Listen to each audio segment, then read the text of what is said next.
You know what? Let's do a loot. Let's talk about some loot. Y'all know me. I like some loot. Let's see. DM Hotline. How may I help you? I have heard of Starfinder, Hentai Lord. I love the name, by Oh, the way. sorry, clicked the wrong button. You're good. What can I help you with? So, been running this campaign for a few buddies of mine, and I've been talking to live chat as well. And Sir Blame, shout out to him. He's been helping me a lot with talking about how dry the Dungeon Master Guide can be with the individual treasure tables. And I've just been wanting to make sure for different kinds of quests that I reward my players correctly. Like, for example, one wanted to do a murder mystery, so I was able to do that for him. In the end, I felt like I kind of underpaid them. One of them was, and I kind of let my players kind of move around through like an adventure guild in a sense and let them kind of pick and choose what quests, and then I set it up from there to kind of improve my improv. But honestly, I just really want to make sure that I'm paying them fairly, and I don't want to give them too much money at a lower level that they're like, all right, going to run to this store and buy level 3 weapons.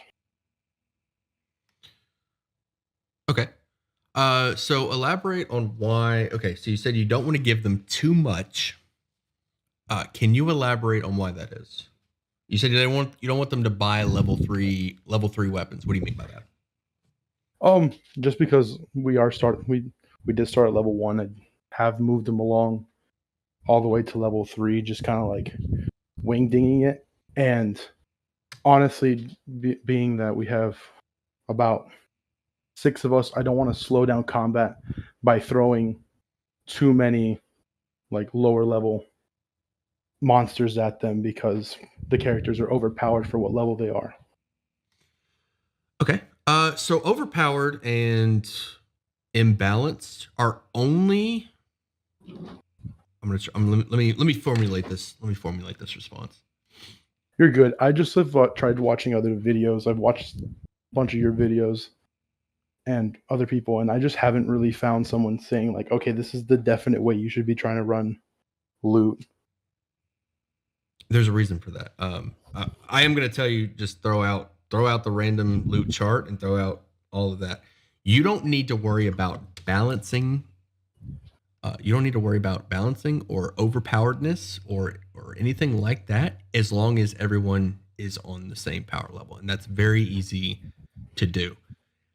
A lot of DMs will be nervous about handing out powerful. So I actually have two suggestions. Suggestion one: a lot of DMs are really nervous about handing out powerful magic items because they're worried that they'll become too powerful and they will steamroll their encounters.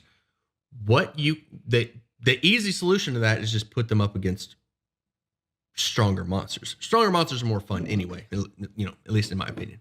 So giving them really cool stuff is not harmful as long as the cool stuff is getting distributed evenly.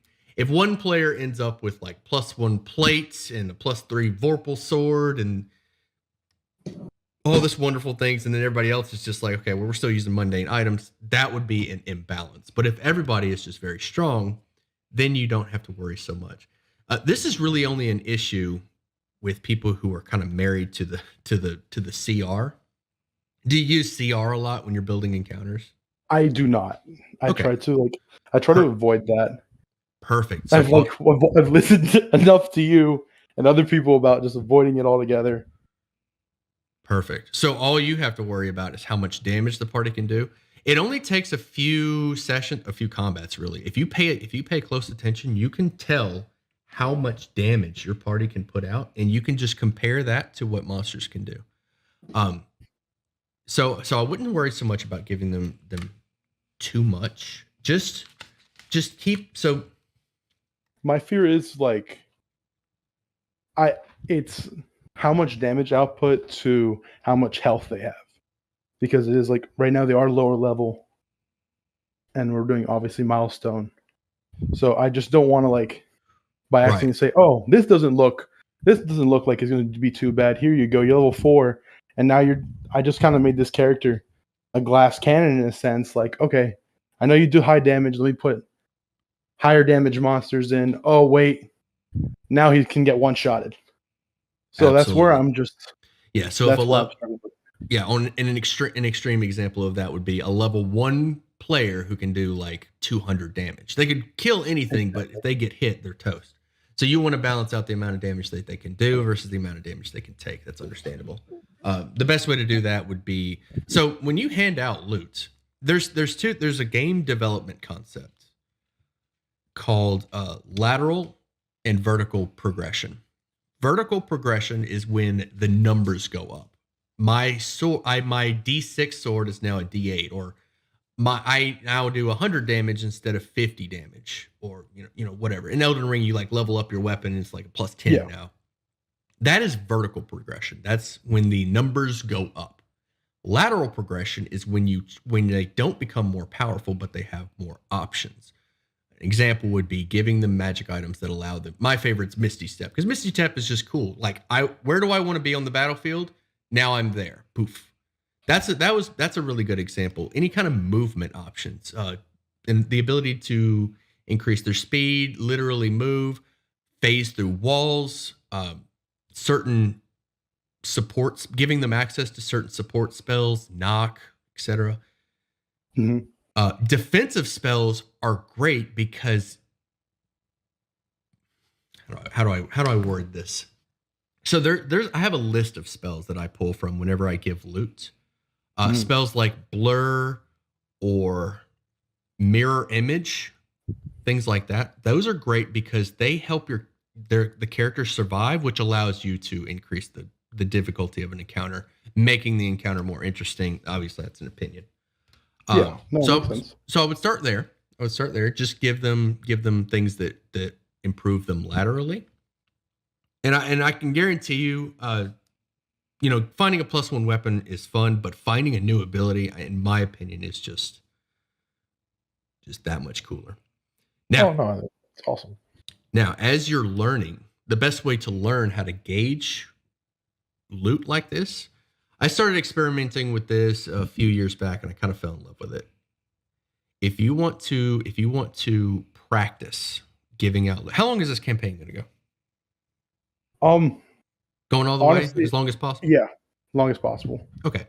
So if you want to practice giving out loot, engaging, like if you're still learning about magic items and about loot, what I want you to do is I want you to experiment with a concept that I just kind of made up. Come up with fleeting magic items. And what I want you to explain to I want your players to know this too. I want you to tell them this is how this works. I want you to give out magic items that are only going to last for a session or for until a long rest. Like, these are literally the magic in this scroll is fading and will not be available in 24 hours. You need to use it. You need to use it right away. That is a great way to plan. So you give them, for example, a fireball. Let's say you have a level 3 party and you give them a fleeting scroll of fireball. They're going to think, okay, we need to use this. So couldn't that just be kind of like a bead? Yeah, bead. Yeah, exactly. But it doesn't, a fireball bead would be a good example. But what I mean is, after 24 hours, that bead is gone. Like, poof. Okay. So they have to use it as soon as possible. So you get the excitement of finding all this really cool loot, but you don't have to worry about that loot coming up later on in the campaign and completely just screwing you over. Okay. So I like that. I kind of, and it also lets me kind of, see what would be something that I can place in that isn't too overpowered. So later on, maybe they could find like the actual. Exactly. So you can experiment with magic items. There, like, whenever a new book or whenever I read through magic items in like Tasha's or Dungeons Master Guide, whenever I'm reading through magic items, there's a lot of times where I'll see one and I'll go, "That's cool. I really want my players to have that." And I'm sure you've done the same. Like, there must be a time where you've read through magic items. You're like, "Man, if I was playing in a game, I would love to have that." Right? Those That's are the how ones. I feel with the monster guy, the monster manual. It's like, oh, I want to play this. There you go. Yeah. So take those items And if you make them fleeting, if you make them to where the magic in them will fade after a session or after a long rest, that allows them to use that, and you can gauge how powerful it's going to be. And it allows you to give them more powerful things that they would normally not have access to, like Fireball at level 3. What's some other really strong spells, like the force shield, the force bubble. Things like that. You can give them polymorph. So polymorph is a really good one. That one feels like such a powerful spell that can really really mess you up as a DM. But if you like I said, if you put fleeting on it and make the magic in the polymorph fade, then they have to use it and they're going to burn it on, the next monster. And you can use that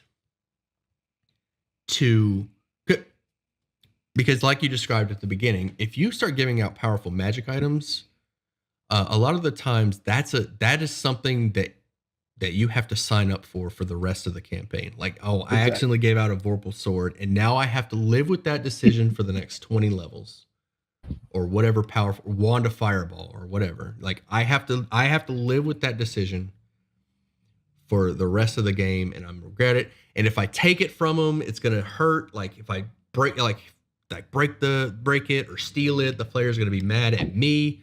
The best way is to just communicate the fact that this wand of fireball is only going to last, like, as soon as they identify it, the magic in this wand of fireball is fading. It will be gone soon. And you can be as specific. I don't know how, depending on how you communicate with the players, you can be as specific as you'd like. In 3 hours, this is going to be gone, kind of thing.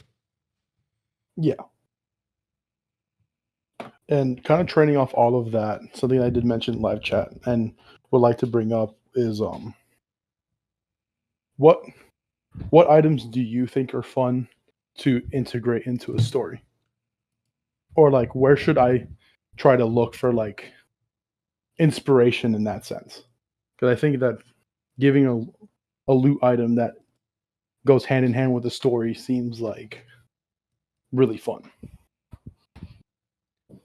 Okay, so when you say it goes with the story, do you mean that it aids, that it helps the story along, or do you mean it's themed around the story? It kind of aids along. A little bit of both, actually. So a great way to do that, something that I've done, is to create a situation, whatever situation you would like, and without even acknowledging what the players are capable of. Just something ridiculous. They're like trapped underground and there's no tunnel. Like, they're just buried alive in this like hardened tunnel. And at some point, so now that you have this situation, and that's just an extreme example. And now that you have this situation that you've developed, you can come up with solutions beforehand. This is why prepping is very important. Come up with solutions beforehand with magic. Spells are like the best loot because it's something everybody's familiar with, that like they know. Obviously reading through the magic items is great too, but like, don't underestimate the power of a good haste potion or a good scroll of dispel magic. A scroll of counterspell or a scroll of dispel magic opens up a million possibilities for you. I've mentioned this before. If you give out a scroll of dispel magic, you can set up a trap that forces them to either dispel it or suffer the consequences, whatever consequences you have in mind for that trap. So for example, like, there's a magical hallway where like fire shoots up out of the floor, or no, it starts draining the party's health as they're, or how about a combat? I just came up with this. How about a combat encounter in a room where it's constantly draining your health?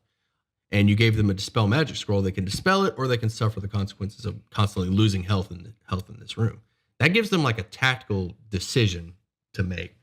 So that's one thing. So dispel magic, don't sleep on that one. And then counterspell allows you to put them up against powerful spellcasters that they can shut down. Because there's nothing better than like when the DM says, all right, rogue, he's casting polymorph.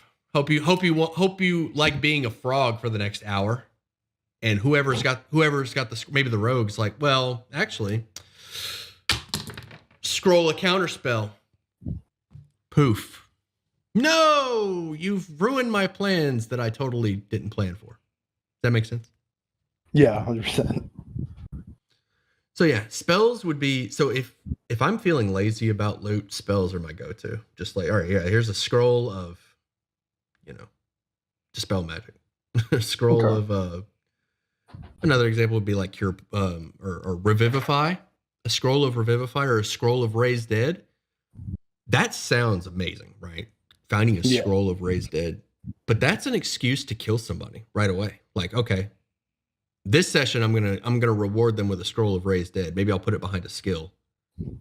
And then next session, I'm just gonna kill them. I'm just gonna put them up against something outrageous. Surely somebody will die from it. A pit fiend shows up and just gonna one shot somebody. Now they can use and if they're really good, they'll overcome the encounter and they don't gotta worry about dying. They get their scroll of raised dead. But if they die, it's like, oh, we got the scroll, we're good. So it's an excuse to to put them up. That's No, another good I one. like that a lot. It's like, oh, good job. You passed the skill check. Now your character's going to die. Exactly. Okay. All right. Does that help? Anything you want It me to does help. elaborate on? That helps a lot. Perfect.